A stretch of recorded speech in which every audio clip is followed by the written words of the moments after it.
మీరు చూసినట్లయితే ఈ మధ్య కాలంలో ఏపీలో ప్రతిపక్షంగా ఉన్న మాజీ సీఎం ఎవరైతే ఉన్నారో అనేక పర్యటనలు చేస్తున్నారు. అక్కడ చాలా గందరగోళం ఉంటుంది. పోలీసులు ఆంక్షలు విధించినప్పటికీ కూడా వెనక్కి తగ్గకుండా ఆ పార్టీ నాయకులు కావచ్చు, వాళ్ళంతా కూడా అక్కడ మూకుమ్మడిగా వెళ్ళడం జరుగుతుంది. అయితే ఇలాంటి సందర్భంలో చాలామంది అనుకుంటున్న విషయం ఏంటంటే, ఇలాంటి సమస్యలు వచ్చినప్పుడు ప్రజల దగ్గరికి వెళ్ళడం కాదు, ప్రజల కోసం మాట్లాడే ప్లాట్ఫామ్ అసెంబ్లీ ఏదైతే ఉందో అక్కడికి వెళ్ళొచ్చు కదా, ఎందుకు ఇలాంటివి చేస్తున్నారు అని కూడా చాలామంది ప్రశ్నిస్తున్నారు. అంటే దీనిపైన మీరేమనుకుంటున్నారు? ఖచ్చితంగా మీకు 40% ఓటింగ్ ఉంది. అంటే ఆంధ్రప్రదేశ్లో 100 మంది ఓటేస్తే మీకు 40 మంది ఓటేశారు. ఆ నియోజకవర్గాల్లో మీరు గెలవచ్చు, గెలవకపోవచ్చు. మీకైతే 40% మంది మీతో ఉన్నారు ఆంధ్రప్రదేశ్లో ఓట్లు వేసిన వాళ్ళల్లో. ఉన్నప్పుడు వాళ్ళ కోసం వాళ్ళ సమస్యలకి మీరు గొంతుకు అవ్వాలి కదా, వెళ్ళి మీరు అసెంబ్లీలో మాట్లాడాలి కదా, ఎందుకు అసెంబ్లీకి వెళ్ళట్లేదు అని ప్రతి ఒక్కరూ ప్రశ్నిస్తున్నారు. ఇప్పుడు రాబోయే సమావేశాలకు కూడా జగన్ హాజరు కావట్లేదు అనే ఒక సమాచారం బయటకు వచ్చింది. అంటే మనం 11 మందిమే ఉన్నాం కదా. ఇంతకుముందు ప్రతిపక్షంలో 25, 26 మంది ఉంటే కూడా అంతమందిని కూడా మనం చాలా ఇబ్బందులు పెట్టాం కదా. వాళ్ళు అధికారంలో ఉన్నప్పుడు కూడా మనం తక్కువ మంది ఉన్నప్పటికీ కూడా, ప్రతిపక్షంలో ఉన్నప్పుడు కూడా అధికార పక్షాన్ని ఇరుకుని పెట్టే పనులు చాలా చేశాం కదా. ఇప్పుడు మనం కనుక అసెంబ్లీకి వెళ్తే మనకు కూడా అలాంటి పరిస్థితే వస్తుందేమనే ఒక భయంతో జగన్ అసెంబ్లీకి వెళ్ళట్లేదు. అర్థమైంది కదా. ఇప్పుడు మనకి ఆంధ్రప్రదేశ్ ఏర్పడిన తర్వాత 2 సార్లు శాసనసభ ఎన్నికలు జరిగాయి. ఒకసారి తెలుగుదేశం గెలిచింది, ఒకసారి వైఎస్ఆర్ వాళ్ళు గెలిచారు. తెలుగుదేశం వాళ్ళు గెలిచినప్పుడు కూడా వైసీపీకి ఎక్కువ మంది ఎమ్మెల్యేలు ఉన్నారు. ఎక్కువ మంది ఎమ్మెల్యేలు ఉండి వాళ్ళ అధికార పక్షం ఉన్నప్పుడు కూడా అధికార పక్షాన్ని ఇరుకుని పెట్టారు. ఇప్పుడు రోజా అందుకే కదా శాసనసభ నుంచి బహిష్కరించబడింది. తోటి మహిళా ఎమ్మెల్యేలతోటి ఆమె చాలా అనుచితంగా ప్రవర్తిస్తేనే ఆవిడ్ని బయటికి పంపించారు. అట్లా గలాటా సృష్టించారు, అల్లరి చేశారు. మళ్ళీ మొన్న వాళ్ళు 26 మంది ఉంటే వాళ్ళని 3 చెరువులు నీళ్లు తాగిచ్చారు. ఇప్పుడు మీరు 11 మంది అయ్యారు. ఈ 2 అనుభవాల్ని దృష్టిలో పెట్టుకొని వాళ్ళు మిమ్మల్ని ఏమన్నా చేస్తారా అనే భయం అయితే మీకు ఉన్నది. అందుకే మీరు అసెంబ్లీకి వెళ్ళట్లేదు. ఇకపోతే ఎవరినన్నా పరామర్శించాలి అనే పేరుతోటి వెళ్ళినప్పుడు నానా హడావుడి, నానా గలాబా సృష్టించేసి ఒక ఫిష్ మార్కెట్ లాగా చేసేసి ఒక శాంతి భద్రతల సమస్య లాగా తీసుకుని వచ్చేసేసి ఈ ప్రభుత్వం శాంతి భద్రతల విషయంలో ఫెయిల్ అయింది అని చెప్పి చెప్పాలని చూస్తున్నారు. మొన్న అయితే చంద్రగిరి నియోజకవర్గంలో ఆయన చెవిరెడ్డి భాస్కర్ రెడ్డి ఆయన అయితే ఏకంగా ఇంకో పెద్ద విషయానికి తెరదీశాడు. అదేంటంటే సెక్యూరిటీ వాళ్ళని, సెక్యూరిటీ సర్వీసెస్ వాళ్ళు ఉంటారు కదా, వాళ్ళ దగ్గర నుంచి మాకు సెక్యూరిటీ కావాలి అని చెప్పి చాలా మందిని తీసుకున్నారు. తీసుకొని వాళ్ళకి పోలీస్ డ్రెస్సులు వేశారు. వేసేసి వాళ్ళు ప్రదర్శనలో వాళ్ళు వచ్చేసారు. ఇప్పుడు అట్లాంటి ఏదైనా ప్రదర్శనకి పర్మిషన్ కావాలి కదా, తీసుకుంటారు. తీసుకున్నప్పుడు పోలీసులు ఏం చేస్తారు, భద్రతా ఏర్పాట్లు చేస్తారు. ఈ భద్రతా ఏర్పాట్లు చేసినప్పుడు ఈ పోలీసులకి వాళ్ళు పోలీసులు కాదని ఎట్ట తెలుస్తుంది? వాళ్ళకి తెలుసు మనం పోలీసులు కాదు, పోలీస్ డ్రెస్ వేసుకున్నామని వాళ్ళకి తెలుసు, కానీ వీళ్ళకి తెలియదు కదా.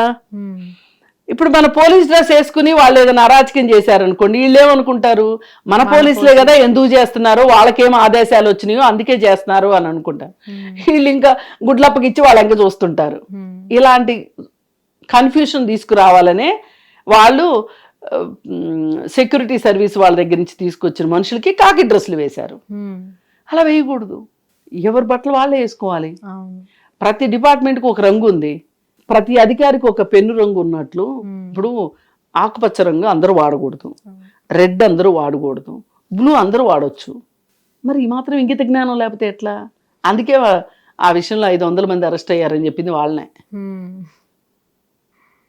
అన్నీ పోయే కాలం పోయే బుద్ధులు అన్నట్లు ఇలాంటి పిచ్చి ఆలోచనలు వస్తుంటాయి. ఇవన్నీ గందరగోళం సృష్టించడానికి తప్పితే దేనికి కాదు. ఇప్పుడు మన సీదిరప్పలరాజుని పరామర్శించడానికి అని చెప్పి వెళ్ళాలి అని ఇంత చేసి సీదిరప్పలరాజుని పరామర్శించలేదు, ములాఖత్ తీసుకునే లేదు. రోడ్డు మీద హంగామాకే టైం అంతా అయిపోయింది. అందుకని ఏంటంటే జగను ఒక ప్రతిపక్షంలో ఉండి కూడా ఒక మంచి ప్రణాళికతోటి మంచి వ్యూహాలతోటి మళ్ళీ అధికారంలోకి రావాలనుకుంటున్నాడా, రావాలనుకోవట్లేదా, అసలు ఏంటి ఆయన నాకు అర్థం కావట్లేదు. అసలు ఇట్లా చేస్తే మటుకు అధికారంలోకి రావటం కష్టం. అందులోనూ మనం ఇప్పుడు చూసినట్లయితే 2 తెలుగు రాష్ట్రాల్లో కూడా గత ఎవరైతే మాజీ సీఎంలు ఉంటారో వాళ్ళెవ్వరూ కూడా అసెంబ్లీకి రాము అని అలిగేసి వెళ్ళిపోయిన పరిస్థితులు. అంటే ప్రజల తరపున ఎవరు మాట్లాడతారు, అంటే వాళ్ళు రాకపోయినప్పటికి కూడా మళ్ళీ తిరిగి వాళ్ళనే గెలిపించుకుంటున్నారు ప్రజలు కూడా. అసెంబ్లీకి వచ్చి మా గురించి మాట్లాడలేదు, మాకు ఈ నాయకుడు ఎందుకని ఆలోచించట్లేదు, మళ్ళీ తర్వాత కూడా వాళ్ళనే గెలిపించుకుంటున్నారు. చూడాలి మరి ఏమవుతుందో. ఇప్పుడు పోయినసారి చంద్రబాబు నాయుడు అసెంబ్లీకి వచ్చాడు కాబట్టే కదా. అయితే చివరిలో వాళ్ళ భార్యని ఇష్టారీతిని మాట్లాడినందుకు గాను నేను మళ్ళీ ముఖ్యమంత్రిగానే వస్తాను అని చెప్పి ఆయన అన్నారు, ముఖ్యమంత్రిగా వచ్చారు. ఇప్పుడు కేసీఆర్ రావట్లేదు. ఇంకోసారి కేసీఆర్ వస్తారు అని ఎవరు గ్యారంటీ ఇస్తారు చెప్పలేము. కానీ వచ్చినా రాకపోయినా ప్రతిపక్ష నాయకులుగా అసెంబ్లీకి వెళ్ళాల్సిన బాధ్యత అయితే మట్టుకు ప్రతిపక్ష నాయకులకు ఉంటుంది. ఇప్పుడు బయట ఎంత పోరాటాలు చేస్తారో ప్రభుత్వానికి వ్యతిరేకంగా ప్రజల గొంతుకుని అసెంబ్లీలో వినిపించడానికి ప్రతిపక్షాలు వెళ్ళి తీరాలి. వీళ్ళకి ఒకటి నేను చెప్పదలుచుకునేది ఏంటంటే సిపిఐ పార్టీ తరఫున కూనమనేని సాంబశివరావు గారిని ఒక్క ఎమ్మెల్యే, కొత్తగూడెం ఎమ్మెల్యే ఒక్కడే, ఆయన ఒక్కరోజు కూడా అసెంబ్లీ మాండవు. ఆయన నియోజకవర్గం గురించి కావచ్చు, వేరే నియోజకవర్గాల్లో ఇంకెవరి సమస్యల గురించి అయినా అసెంబ్లీలో మాట్లాడుతూనే ఉంటారు. ఓ పక్కన అధికార పార్టీకి ఆయన సిపిఐ సపోర్ట్ చేస్తుంది ప్రభుత్వానికి, అయినప్పటికీ ప్రభుత్వం ఏదైనా పొరపాటు చేస్తే నిలదీస్తుంది. మొన్న మాట్లాడారు, ఏమన్నారు, కమ్యూనిస్టులు మీరు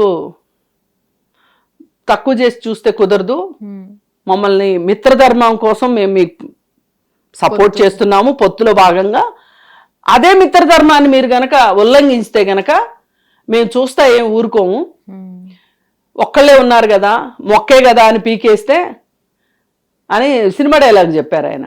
ఎంత హెచ్చరించడం అండి అది. ఇప్పుడు ఒక్క సీటు ఉన్న వ్యక్తి ఇంతలా మాట్లాడుతున్నప్పుడు 11 సీట్లు ఉన్నోళ్ళు ఎంత మాట్లాడాలి, ఇక్కడ 25-26 సీట్లు ఉన్నోళ్ళు వీళ్ళు ఎంత మాట్లాడాలి, వీళ్ళు ఎన్ని 30 ఉన్నాయా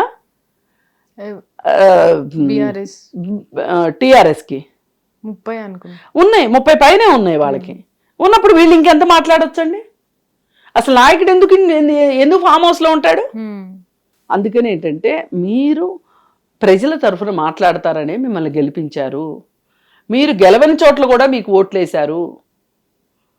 ఒక్క ఓటైనా సరే మన మీద బాధ్యతను పెంచాలి తప్పితే తగ్గించకూడదు. అందులోనూ ప్రతిపక్షం అంటే మనం ఓడిపోయామని అనుకుంటారు కానీ ప్రజలు ప్రతిపక్షం వాళ్ళ తరపు నుండి ప్రభుత్వం ఏదైనా తప్పు చేస్తే ప్రశ్నించండి అని ప్రతిపక్షం హోదా ఇచ్చింది. కానీ ఇక్కడ వీళ్ళు అనుకుంటుంది ఏంటంటే మమ్మల్ని ప్రజలు ఓడించారు, మేము ప్రతిపక్షంగా కూర్చుంటాం, సైలెంట్ గా ఉంటామని అనుకుంటున్నారు. లేదు, ఇది రాజనీతే కాదు, ఇది అసలు నిజంగా స్టేట్స్మెన్షిప్ కాదు, ఇది రాజనీతిజ్ఞత కాదు. జవహర్లాల్ నెహ్రూ చెప్పేవాళ్ళు ప్రభుత్వంలో ఉన్న వాళ్ళకంటే ప్రతిపక్షంలో ఉన్న వాళ్ళే గట్టిగా పనిచేయాలి, గట్టిగా ప్రశ్నించాలి, గట్టిగా వాదించాలి, మాట్లాడాలి. బలమైన ప్రతిపక్షం ఉంటేనే అధికార పక్షం ఒళ్ళు దగ్గర పెట్టుకుని ఉంటుంది అని చెప్పారు. అది రాజనీతిజ్ఞుల మాటలు. అసలు ఇప్పుడు ప్రతిపక్షమే లేకుండా చేస్తామని చెప్పి అసలు బీజేపీయేతర రాష్ట్రాలే లేకుండా పాలిత రాష్ట్రాలు లేకుండా చేస్తామని చెప్పి ఇప్పుడు బీజేపీ మాట్లాడుతుంది. వీళ్ళంతా ఒకే తానుగుడ్డలు, అందుకని వీళ్ళ గురించి మనం పెద్దగా మాట్లాడుకోవాల్సిన పని లేదు. కాకపోతే జగన్ మట్టుకు తన వ్యూహాల్ని మార్చుకోవాల్సిన అవసరం ఉందని అయితే మటుకు. హిట్ టీవీ యాప్, ఇందులో short news, live news, entertainment shows, movies, digital magazines తో పాటు మీ జిల్లా వార్తలను కూడా ఫ్రీగా చూడొచ్చు. ఇంకెందుకు ఆలస్యం, వెంటనే హిట్ టీవీ యాప్ ని డౌన్లోడ్ చేసుకుని ఫ్రీగా ఎంటర్టైన్మెంట్ పొందండి. Hit TV app. Hit TV app. Please download Hit TV app. Hit TV యాప్ని ఫ్రీగా డౌన్లోడ్ చేసుకొని ఎంజాయ్ చేయండి. మీకు నచ్చిన ఎంటర్టైన్మెంట్ కోసం హిట్ టీవీ యాప్ ని ఫ్రీగా డౌన్లోడ్ చేసుకుని ఎంజాయ్ చేయండి. హిట్ టీవీ యాప్ని డౌన్లోడ్ చేసుకుని ఆస్వాదించండి, ఆశీర్వదించండి. ఇంతమంది సెలబ్రిటీలు హిట్ టీవీ యాప్ ని డౌన్లోడ్ చేసుకోండి అని చెప్తున్నారంటే ఎంత మంచి యాప్ ఆలోచించండి. అమెరికా అమెరికా అమెరికా అమెరికాలో చదవాలనుకునే వాళ్ళకి విశ్వసనీయమైన పేరు మన శౌర్య కన్సల్టెన్సీ. UK లో 1 year masters. UK లో 1 year masters. 2 years work permit up to 5 years visa. Contact Saurya Consultancy. Contact 89851 89851.